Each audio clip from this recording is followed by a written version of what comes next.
Bragg soldier is missing, and police say she may be in danger. I just can't imagine this is, it's even happening right now. I just can barely function without knowing where my daughter is at this point. She is 23-year-old Private Kelli Bordeaux. She was last seen Saturday. She is stationed at Fort Bragg, North Carolina. We believe that she may be in danger. Please give her back. Sorry.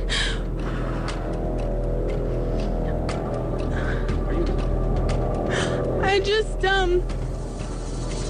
please just return my sister. Tonight, breaking news in the hunt for that beautiful missing soldier assigned to Fort Bragg, North Carolina. A brand new tip has led cops to a pond less than 9 miles from where Private First Class Kelli Bordeaux was last seen. As we speak, divers right now searching that water. And while divers search, new information just coming in about this beautiful woman's last known steps. Local affiliate WTVD reports cops have now questioned a local sex offender twice in the 23-year-old's disappearance. This man allegedly works at the Froggy Bottoms bar where she was that night and lives behind the building in a lean-to. Cops say Kelli last seen 1:20 a.m. Saturday morning leaving that bar, and now our affiliate is reporting this 25-year-old registered sex offender told them he gave Kelli a ride home, but says he dropped her off at the front of the complex, not at her personal front door. And this is right in line with what Kelli's mom told me on this show just last night. Listen. Supposedly, someone was going to give her a ride home from the bar, but that's where the story doesn't, I think, quite add up. That I don't think she got home from the bar, and supposedly the person that dropped her off, something supposedly spooked her in the car. He told them one time that something spooked her, that she didn't want to get out of the car, but yet she got out of the car. But this must be coming from the person who drove her, because we haven't been able to speak to her. She disappeared. Do we believe that? Do we believe that she was spooked, and that's why he says he dropped her off, not at her front door, but near the front of the complex? Oh, what do you think? Call me, 1-877-JVM says. Straight out to Amanda Weber with News 14. What do you know about this breaking news about the search in a pond 9 miles approximately from the bar where she spent the evening Friday night into Saturday? Do you hear me, Amanda? Amanda, can you hear me? Okay, well, she can't hear. Let me say this. I want to go to Dr. Dale Archer, a clinical psychiatrist who's here with me on set. There's some disturbing things about this guy who has now told a local affiliate that he drove her home to her apartment complex. He's a sex offender. We're not going to give you his name right now, and we got to stress, he has not been named a suspect or even a person of interest. But he's a 25-year-old man who helps out at the bar where Kelli spent Friday evening, and this is what disturbs me. He reportedly lives at a lean-to behind the bar, and most disturbing of all, reports claim he was convicted in 2003 when he was 16 years old of indecent liberties with a 5-year-old child. ABC 11 reporting that he says he had nothing to do with Kelli's disappearance and that he thinks he's being targeted because of his criminal record. Thoughts, Dr. Dale Archer? Well, he's being targeted because he's the last person to see her. So, I mean, he's got to be targeted no matter what. But here's what I wonder. So she says she's spooked. And I wonder, is she spooked about something going inside the car, i.e. him, or is there something out there that she's spooked and she doesn't want to go all the way back to her place and wants to get out early? So I think that's a hugely important question. But, you know, at first I thought, wow, her intuition kicked in, said this guy was dangerous and wanted to get out of the car. But it could go either way. Well, my question is, was she spooked at all? I mean, everything is coming, Vicki Ziegler, from the word of this man this registered sex offender who lives in a lean-to behind a bar. Right. I mean, there's no credibility at this point. We don't know. Nobody else has seen what happened to her after she left the bar. There has to be this full investigation, which is ongoing. We don't know exactly what happened to her. Was he the last person to see her? Did he actually drop her off in front of the complex, in front of her apartment? And most importantly, where did that text message come from? Her phone saying, "I'm home safely." That is a critical element. Did it come from the vehicle within which this sex offender dropped her off? Was it far away? Was it 9 miles away? That's a big question. All very good questions, and we're looking at a map there of some of the key points in this search for this beautiful, she really is stunning, 23-year-old, very petite, 99 pounds. That's the pond they're searching now. Cops say they're basing this search on Kelli's last cell phone pings, which hit off some towers near what's being called the North Ramsey Corridor, which is near the bar. Listen to this from a news conference that occurred just a little while ago. Our investigation has revealed to this point cell phone records from Ms. Bordeaux's telephone were pinging off the cell tower along the tower sites along the North Ramsey Street corridor. All right, now here's a street view of part of the area near the Froggy Bottoms Bar. Kelli lives less than a mile from this area in an apartment complex off the base. She is involved with Fort Bragg, but she has her own apartment in an apartment complex.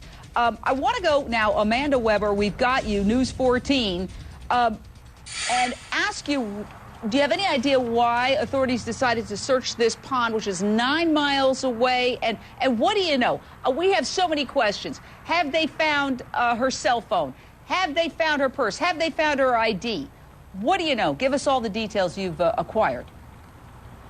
And Jane, this morning at the news conference, reporters and myself were asking Chief Tom Bergemine questions just like that, and he's staying very tight-lipped on those questions. But around 4 o'clock this afternoon, they moved their search from here at the Froggy Bottoms Bar in and around this area to about 8 miles from this area, just south of I-295. They say they're at a private property. That pond is on a private property.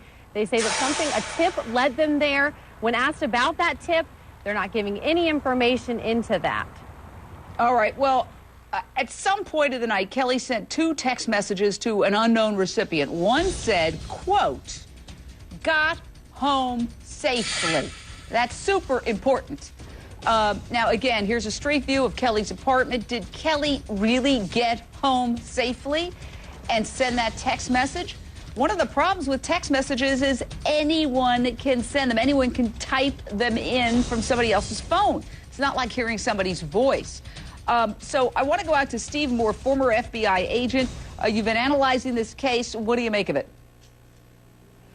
Well, I'm bothered by that message where it says got home safely. If you have just communicated with somebody that you're spooked about something, and then later on you just give a 3-word thing, got home safely, that's inappropriate. When you have scared somebody about your situation, you're going to call them or give them more of an explanation than, oh, just got home safely, not going to explain it. And there's also things you can do. You can look in the apartment and see if there is evidence of somebody coming home, turning on an air conditioner, turning on a heater, turning on a light. The fact that she was driven home by a licensed sex or a registered sex offender, to me, is what we would call a clue. The obvious inference here is that there's a problem, and you don't want to ignore that. All right. Well, you raised some good points. We're going to get to Judy, Massachusetts. On the other side, we're taking your calls. 1-877-JVM says 1-877-586-7297. Please just return my sister. I have a 3-year-old son. Kelli hung the moon to him. And no way. I have to try to explain anything to my son that doesn't understand this thing. She is, she's the most amazing person I know. Her friends and family love her very much. If anybody knows anything, please contact the Fayetteville Police Department.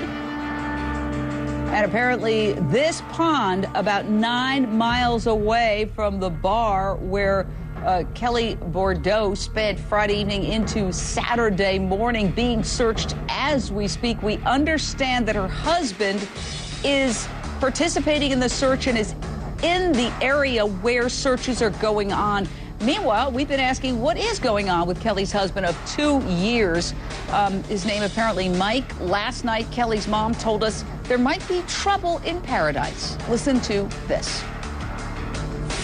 He was down in Florida visiting with his father that lives in Florida. So but he was presumably coming back. I mean, they were having some marital problems, but the person that drove her home wasn't, any kind of person to her. I think he was just a friend of hers. The missing woman's husband just spoke off camera to NBC 17 and said, quote, I would never lay a hand on her, adding, the marriage is, quote, happy, and they are not estranged, as police have reported and as you just heard from the missing woman's mother. We heard from Kelli's mom that he was in Florida at the time that her daughter vanished Saturday. But he is not confirming that with the local station he spoke with, except to say he was not at the apartment. But he also said he talked to Kelli at 3 p.m., just hours before she disappeared, and everything was fine. What do you make of it? Clinical psychiatrist Dr. Dale Archer. Well, the spouse of a murder victim statistically is going to be... Whoa. We don't know murder yet. We hopefully, God willing, we're praying that she is going to be found okay. I understand what you're saying, but I just want to caution. Go ahead. Okay. So with a murder, the spouse is the number one suspect. And statistically speaking, they commit the act more than anyone else does. So by definition, when you have a missing person, the spouse is going to be a person of interest. Unless they have a rock-solid alibi that can't be broken, he's going to be looked at. So I don't care what he says about how good the marriage was, and I don't care what anybody else says about how bad the marriage was. He's going to be looked at, and he's going to have to be accounted for. Well, if he was in Florida, obviously this is happening in North Carolina, but it's interesting that he wouldn't confirm that he was in Florida, as the missing woman's mother told us last night. And we worked a case not too long ago, Jane, where the guy drove in the middle of the night, all the way through the night, and ended up committing a murder when he was supposedly said he was several hours away by car. So, he could be saying he was there, but unless he has absolute documented proof, it's going to be a problem. All right, and we want to say he is not considered a suspect or a person of interest. There are no suspects or persons of interest. All right, we've got a caller. I missed it. Shanita, Virginia, your question or thought. How you doing? Hi, thanks for taking my call. Sure. My question is, have the authorities searched this registered sex offender's residence or his car? He lives right behind the bar. Has anybody executed a search warrant in either of the two? Well, I can tell you, I don't know. That's an excellent question. I don't know whether those documents have been filed, but I can tell you the police were swarming all over that area. And Steve Moore, former FBI, the fact that it's a lean-to, I mean, it seems like something they could almost like peer into and see why somebody is living in a lean-to, according to published reports, is beyond me. They apparently help at the bar. By the way, we've been calling this bar on and off ever since the story broke, and we have not gotten through. The phone is busy. All right, your thoughts, Steve Moore? Well, I think the lean-to gives him less of an expectation of privacy. They could probably do more on a search without a warrant than anywhere else. I would suspect that they're going to look through that with a fine-tooth comb and his vehicle. It surprises me that he has a lean-to and a vehicle. Yeah. There are so many unanswered questions here, Vicki Ziegler, family law attorney.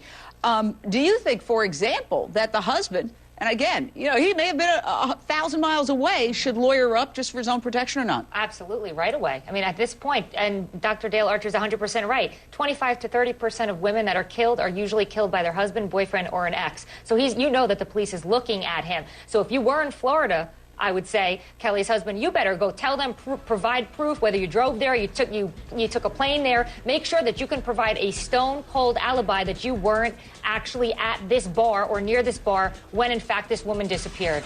Yeah, and again, we have no suspects in this case. On the other side, we're going to talk about how dangerous this area is and a recent rape, which raises the possibility of other suspects. It's even happening right now. I'm so it's sorry. Hard to believe. I just can barely function without knowing where my daughter is. And at this point.